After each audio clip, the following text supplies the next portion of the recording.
तो बाबू आज हम लोग डिस्कस करने वाले हैं क्लास 11 के ऊपर, ठीक है। तो बात समझिएगा सर, जैसा कि आप लोगों को पता है कि लॉकडाउन की वजह से क्लास तो सारा बंद हो गया है, तो हम सोचे हैं कि ऑनलाइन के माध्यम से आप लोगों को कुछ सिखाया जाए, कुछ बताया जाए, ठीक है ना बाबू। तो हम लोग क्लास 11 का पहला जो चैप्टर है चला, पहला जो चैप्टर उसका नाम है सेट्स, ठीक है ना।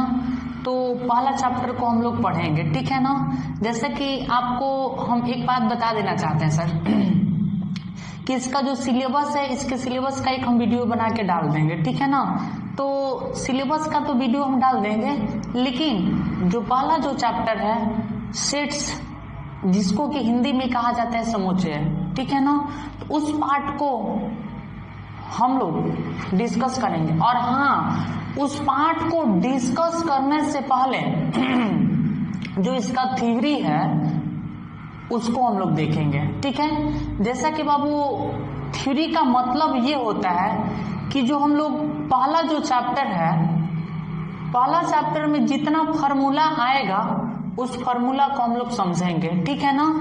बात को समझ रहे हैं। तो बाबू सबसे पहले हम लोग समझेंगे कि समूचे क्या होता है। क्या चीज बोलिएगा तो समूचे। तो ये जो हम लोगों का थ्योरी होगा और ये जो फार्मूला होगा वो होगा एक्सरसाइज 1.1 का। इसलिए हम लिख दे रहे हैं कि थ्योरी ऑफ एक्सरसाइज 1.1। इसका मतलब आपको तो समझ में आ ही रहा है कि जो एक्सरसाइज 1.1 है उसका हम फार्मूला पढ़ने वाले हैं, ठीक है ना। और हाँ, उसका जब हम फार्मूला पढ़ लेंगे तो क्वेश्चन तो बन जाएगा ना, तो ध्यान दीजिएगा। तो इस चैप्टर का नाम है सर, पहले नाम चैप्टर का तो जानते ही है ना, तो देखिएगा, अच्छा नामों लिख देते हैं, कोई दिक्कत नहीं है। उस चैप्टर का नाम है समूचे, ठीक है, समूचे। इंग्लिश में इसे बोलेंगे हम लोग सेट्स, ठीक है ना। चलिए आगे चलते हैं। तो थ्योरी ऑफ एक्सरसाइज 1.1 में हम लोग समझेंगे सबसे जो पहला टॉपिक होगा हम लोगों का वो होगा समूचे, कि समूचे होता क्या है, ठीक है ना। तो देखिएगा, पहला जो हम लोगों का जो पॉइंट होगा वो होगा समूचे। समूचे इंग्लिश में इसे हम लोग बोलेंगे सेट, ठीक है ना, कि समूचे क्या होता है, ठीक है। देखिएगा, तो यार सेट्स को हम लोग समझेंगे, ठीक है। तो बाबू एक बात हम आप लोगों को बता देते हैं, इस बोर्ड के माध्यम से आप लोगों को हम इसका डिफिनीशन लिखवा देते हैं और उसके बाद में समझा देंगे, ठीक है ना। ध्यान दीजिएगा, किसी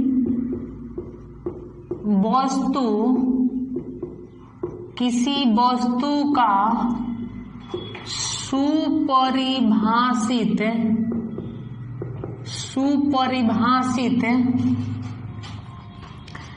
या सुनिश्चित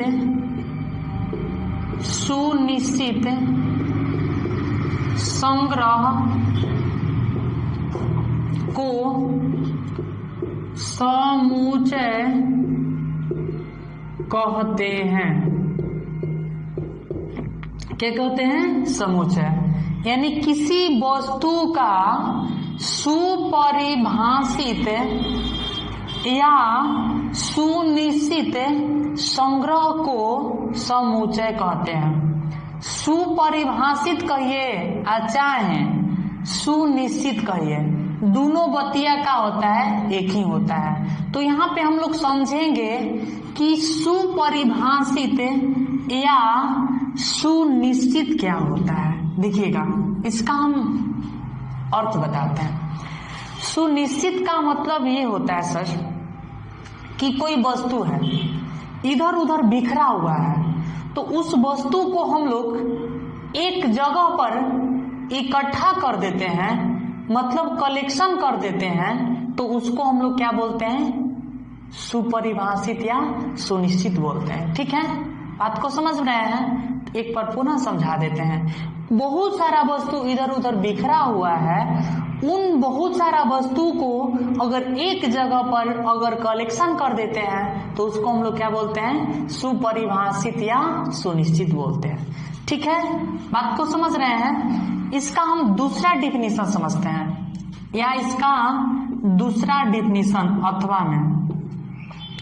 अथवा में समझिएगा सर। किसी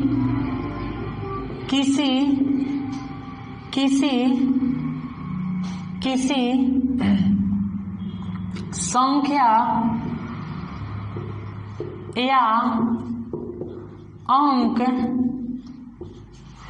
या वस्तुओं के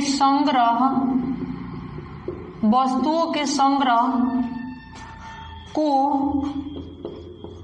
मंझोला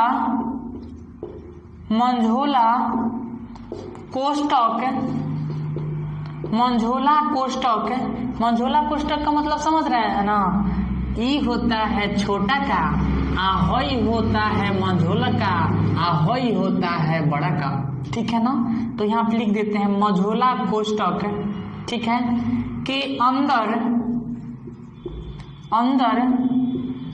रख दिया जाता है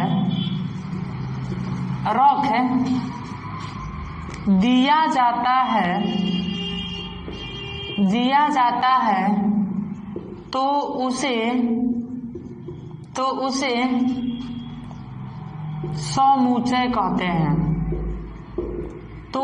समुच्चय कहते हैं। क्या कहते हैं, उसे समुच्चय कहते हैं। थोड़ा सा समझ लेते हैं सर। किसी वस्तु या अंक या वस्तुओं के संग्रह को मंझोला कोष्टक के अंदर रख दिया जाता है तो उसे समुच्चय कहते हैं। ठीक है, जब इसका एग्जाम्पल आप लोगों को समझाएंगे ना तो बहुत अच्छी तरह से समझ में आएगा। ठीक है, ध्यान दीजिएगा सर। इसका मतलब तो समझ में आ गया, इसका परिभाषा तो आपको समझ में आ ही गया है। ठीक है ना, तो आगे हम लोग चलते हैं सर, ध्यान दीजिएगा। इसका नोट्स आप लोग बनाते चलिएगा। ठीक है, चलते हैं आगे।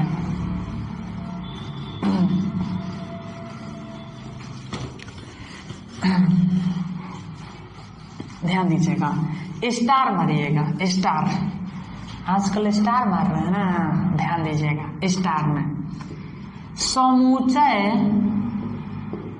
समुच्चय को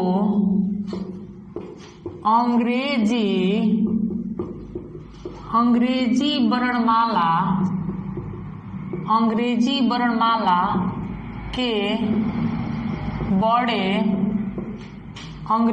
वर्णमाला के बड़े अक्षरों के द्वारा सूचित किया जाता है। जैसा कि आप लोगों को समझ में आ गया होगा कि जो समुच्चय होता है ना, चला समुच्चय को अंग्रेजी वर्णमाला के बड़े अक्षरों के द्वारा हम लोग क्या करते हैं, सूचित करते हैं। ठीक है, इस पॉइंट को आप लोग नोट करते चलिएगा। और हाँ, आप लोगों को हम एक बात बता दे रहे हैं, जब इस चैप्टर का थ्योरी खत्म हो जाएगा ना तो आपका चैप्टर एकदम खत्म हो जाएगा, एकदम खुद से बना लीजिएगा। ठीक है, जैसा कि हम तो बनवाई नहीं करेंगे। ठीक है ना, ध्यान दीजिएगा सर, घबराइएगा मत, इसका थ्योरी एकदम रच के पढ़ाएंगे। ठीक है ना, इसीलिए आप लोग समझते चलिएगा, एकदम अच्छा से पढ़िएगा। ठीक है, देखिएगा आगे हम लोग चलते हैं बाबू, ध्यान दीजिएगा।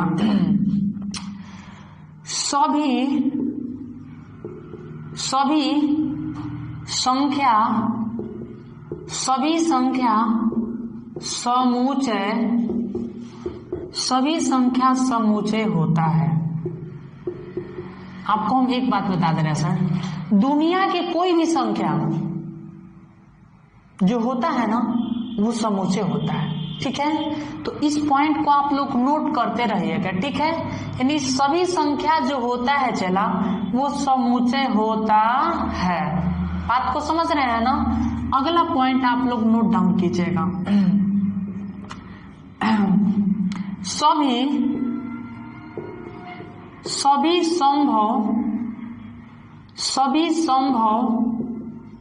सभी संभवमान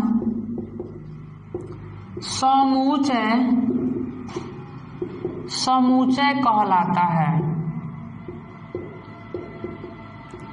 सभी जो संभव मान होता है चला वो समूचय होता है। ठीक है, सभी संभव मान क्या होता है? समूचय होता है। ठीक है ना। आगे हम लोग चलते हैं, पॉइंट को एकदम बारीकी से लिखते चलिएगा। ठीक है ना, दिक्कत नहीं होगा। ठीक है, देखिएगा अगला जो पॉइंट होगा, सभी असंभव मान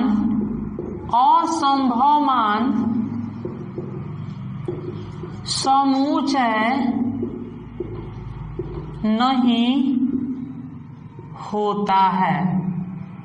बात को समझ रहे हैं ना। सभी जो असंभव मान होता है चला वो समूचय नहीं होता है, जबकि सभी संभव मान जो होता है वो समूचय होता है। अभी तो आप लोग कहिएगा ना कि सर जी तो लिखवा रहे हैं, समझ में आ ही नहीं रहा है। एकदम आएगा, और नहीं आएगा ना तो समझ लीजिए ना, पढ़ाना छोड़ देंगे। ठीक है, आगे चलते हैं सर। आगे हम लोग समझते क्या है सर? इसको मिटा देना। अरे बोलो ना, चलिए आगे। आपको हम एक बात बता दिए सर कि सभी जो संभव मान होता है ना सर वो समूचय होता है, और जो सभी असंभव मान होता है वह समूचय नहीं होता है। ऐसा बात यहाँ पे बताएंगे जो कि आपको बताया नहीं गया होगा, ध्यान दीजिएगा। अगला जो स्टार मारिएगा सर, स्टार इतना बारीकी से थ्योरी बनाया गया है ना अपने भाषा में कि दिक्कत नहीं होगा। जिस दिन दिक्कत होगा ना उस दिन छोड़ देंगे पढ़ाना। चलो आगे चलते हैं। इसको हम लोग समझते इजी क्या होता है। इजी बहुत सारा लड़का इजी करवाता था, पहले इजी करवाता था, अब नहीं करवा रहा है। नहीं, अब तो रिचार्ज करवा रहा है, वही इजी रिचार्ज। ठीक है ना, ध्यान दीजिएगा। तो आप लोग बहुत ही आप पढ़ते हैं एग्जाम्पलवा के शॉर्टवा में क्या लिखते हैं? EX लिखते हैं। तो एग्जाम्पल अब हम लोग क्या करेंगे? एग्जाम्पल को इजी के द्वारा लिखेंगे। किसके द्वारा लिखेंगे? इजी के द्वारा। ई आ जी, छोटका ई आ छोटका जी। ठीक है ना। और ई कहिएगा सर कि इजी लिख रहे हैं, काहे लिए इजी लिख रहे हैं? तो इसका मतलब आपको समझा रहे हैं कि इजी का मतलब क्या होता है। ध्यान दीजिएगा। ई जो आप छोटका ई दिख रहे हैं ना, इसका मतलब होता है एग्जाम्पल। इसका मतलब क्या होता है? एग्जाम्पल। और ये जो आप छोटका देख रहे हैं जी ना, इसका मतलब होता है सर ग्रेसिया। क्या होता है? ग्रेसिया। लिखा जाता है ग्रेटिया, लेकिन पढ़ा क्या जाता है? ग्रेसिया पढ़ा जाता है। क्या पढ़ा जाता है? ग्रेसिया। ठीक है ना। आपको हम बता देना चाहते हैं सर, जो इजी यानी जो एग्जाम्पल देने के लिए बताया था ना, उस वैज्ञानिक का नाम था क्या बोलिएगा? तो ग्रेसिया। समझ रहे हैं ना। और उसी के नाम पर अगर एग्जाम्पल दिया जाता है तो उसको शॉर्ट में क्या लिखा जाता है बोलिएगा? तो इजी लिखा जाता है। इसका मतलब होता है एग्जाम्पल ग्रेसिया। इतना बात समझ में आ गया ना। इतना जब समझ में आइए गया तो आगे हम लोग चलते हैं। ठीक है, अगला पॉइंट दीजिएगा। देखिएगा, आपसे कोई पूछ देगा कि आप तो समूचे तो पढ़ रहे हैं, लेकिन आप बताइए कि समूचे जो है उसके पिता कौन है। ठीक है, समूचे के पिता, यानी इसको हम लोग ऐसे भी बोल सकते हैं कि समूचे सिद्धांत के पिता कौन है। तो इसको भी हम लिख दे रहे हैं, सारी बात आपको लिखेंगे हम। ठीक है ना। तो यहाँ पे हम लोग अगला पॉइंट बना के लिखते हैं सर, समूचे सिद्धांत के पिता, समूचे सिद्धांत के पिता जो है सर डिड काइंडस डस। अच्छा देखते हैं यहाँ पे इधर आ रहा है, इधर समझ में। अच्छा हाँ, रुक जाओ थोड़ा सा, इसको हम बढ़ा देते हैं सर, थोड़ा सा रुक जाइएगा। डिड काइंडस आ रहा है ना, हैं? चलो ठीक है, हाँ चलो ठीक है। डिड काइंडस और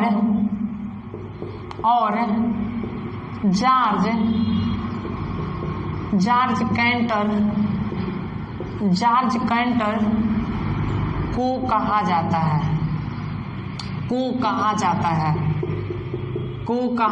है, ठीक है ना। मतलब कि समूचे सिद्धांत के जो पिता है वो डिडकाइंडस और जॉर्ज कैंटर को कहा जाता है। किसको कहा जाता है? डिडकाइंडस और जॉर्ज कैंटर को कहा जाता है। बात को समझ रहे हैं ना। आगे हम लोग बढ़ते हैं, ठीक है, ध्यान दीजिएगा, एकदम मजा से समझिएगा, एकदम रसमलाई जैसा पढ़िए, ठीक है ना, ध्यान दीजिएगा, एकदम रसमलाई जैसा आप लोग पढ़ते चलिए, ठीक है, मजा आते रहेगा। ध्यान दीजिएगा सर, आगे हम लोग बढ़ते हैं, ध्यान दीजिएगा। यदि ध्यान दीजिएगा, हम ऐसे कुछ शब्द लिखने वाले हैं जो कि वो किसी वाक्य में अगर आ जाएगा ना तो वह समूचे नहीं होगा। बात को समझ रहे हैं? ऐसे कुछ शब्द लिखने वाले हैं जो वो किसी वाक्य में अगर जुड़ जाता है तो वो समूचे नहीं होगा, ठीक है। तो वो शब्द क्या है देखिएगा, छोटा कॉमा बड़ा कॉमा ईमानदार कॉमा बेईमान कॉमा खतरनाक कॉमा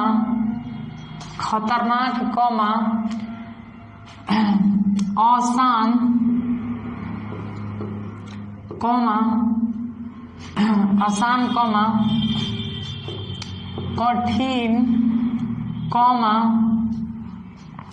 सर्वश्रेष्ठ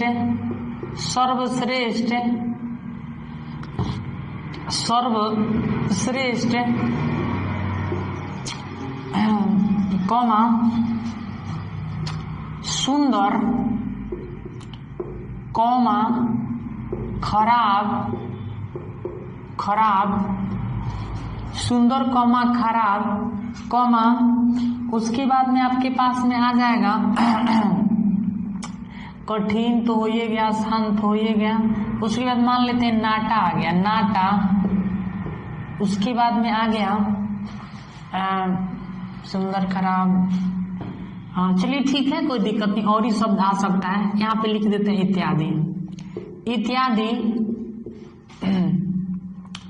इत्यादि शब्द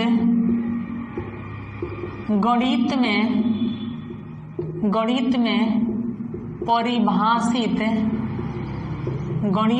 परिभाषित नहीं है, अतः इन सभी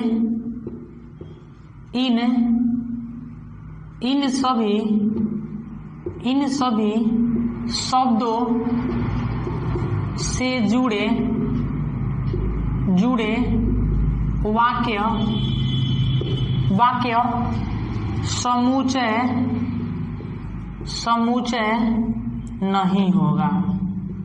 समुच्चय नहीं होगा। ध्यान दीजिएगा, बहुत बड़ा का ट्रिक है, यहाँ पे लिख लीजिएगा, ट्रिक बहुत ही जबरदस्त है, ठीक है, ध्यान दीजिएगा। छोटा बड़ा ईमानदार बेईमान खतरनाक आसान कठिन सर्वश्रेष्ठ सुंदर खराब नाटा इत्यादि शब्द गणित में परिभाषित नहीं है, अतः इन सभी शब्दों से जुड़े वाक्य समुच्चय नहीं होगा। बात को समझ रहे हैं? इन सभी शब्दों से जुड़े वाक्य होगा वो समुच्चय नहीं होगा। नहीं समझ में आया है? अरे नहीं आया है, हैं? अरे बोलो ना, ध्यान दीजिएगा। आगे चलते हैं, कुछ एग्जाम्पल आपको बता देते हैं। एग्जाम्पल देखिएगा, अब समझ में आ जाएगा, लिखेंगे, ध्यान दीजिएगा। विश्व के 10 खतरनाक, अच्छा एक मिनट, विश्व के, अच्छा एग्जाम्पल देते हैं, अच्छा भी नहीं, चलो अच्छा कोई दिक्कत नहीं है, एक ले लेते हैं। कवियों में कालिदास श्रेष्ठ है, कवियों में कालिदास श्रेष्ठ है, ठीक है। बढ़िया एग्जाम्पल, एक खाली खतरनाक आ जाता है तो दिक्कत हो जाता है, एक खाली खतरनाक नहीं, आसान से सामना कीजिए। कवियों में कालिदास श्रेष्ठ है, आपको बताना है कि यह समूचे है कि नहीं है। तो आप ध्यान दीजिए, कवियों में कालिदास श्रेष्ठ है, यहाँ पे आपको का लग गया बोलिएगा तो श्रेष्ठ लग गया है, का लग गया है चला, श्रेष्ठ लग गया है। अब यहाँ पे आप देखिए कि यहाँ पे सर्वश्रेष्ठ कहिए चाहे श्रेष्ठ कहिए, बतिया तो एक न है। तो यहाँ पे जब श्रेष्ठ लग गया है तो इसका मतलब कि ये शब्द जो है ना परिभाषित नहीं है, ठीक है, तो यह समुच्चय नहीं होगा। इसके उत्तर में हम लोग लिखेंगे कि समुच्चय नहीं है, समुच्चय नहीं है, ठीक है, बात को समझ रहे हैं ना। एगो एग्जाम्पल ऑफ से देते हैं, ध्यान दीजिएगा। विश्व के, अच्छा भारत के, अभी विश्व में नहीं जा रहा है, अभी भारत में आ रहा है, ठीक ना। भारत के 10 खूबसूरत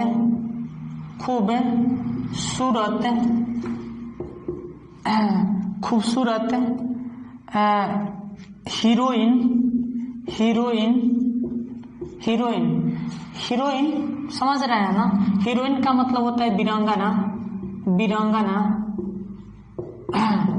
ठीक है, नहीं बोलते हैं कि फिल्मिया में कौन हीरोइन है, बोलते हैं ना वीरांगना। भारत के 10 खूबसूरत हीरोइन यानी वीरांगना का संग्रह, ध्यान दीजिएगा। यानी आपसे क्वेश्चन पूछा है सर कि भारत के 10 खूबसूरत हीरोइन यानी वीरांगना का संग्रह, तो आपको बताना है, तो आप क्या बताइएगा कि यह समूचे है कि नहीं है। तो आप क्या बताइएगा, यहाँ पे 10 गो दिया है, तो 10 का मतलब कि यहाँ पे तो सर आप फिक्स कर दिए हैं ना कि 10 है, इसका मतलब कि इसका कलेक्शन है ना कि 10 गो है, नहीं, ध्यान दीजिएगा, बात को यहाँ पे समझा रहे हैं, ध्यान दीजिएगा। मान ले रहे हैं कि 2 गो लड़के हैं, ठीक है, राम और मोहन है। तो राम और मोहन है, तो राम कहेगा ना कि मेरे लिए ना कटरीना कैफ अच्छी है, और ये कहेगा ना कि मेरे लिए ना काजल मेरे लिए अच्छी है, ठीक है, और ये कहेगा ना कि मेरे लिए ना वो जो पुरानी थी ना वो माधुरी दीक्षित अच्छी है। लेकिन एगो दूसरा कहेगा, क्या कहेगा कि हमारा ना अक्षरे सिंह बढ़िया है, हमारा ना काजले रंगवानी बढ़िया है, समझ रहे हैं ना। यानी इसलिए क्या है ना कि यह स्पष्ट नहीं हो पाता है कि आप ये नहीं बता सकते हैं कि कौन सर्वश्रेष्ठ है, समझ रहे हैं ना बात को। इसका मतलब कि इसका संग्रह नहीं किया जा सकता है, यानी अलग अलग व्यक्तियों के लिए जो पसंदीदा होता है, जो पसंदायक होता है, वह अलग अलग होता है। इस प्रकार यह जो वाक्य है सर, यह परिभाषित नहीं है। तो आज के क्लास में बस इतना ही, फिर मिलते हैं हम लोग अगले वीडियो में, तब तक के लिए बाय बाय, ठीक है।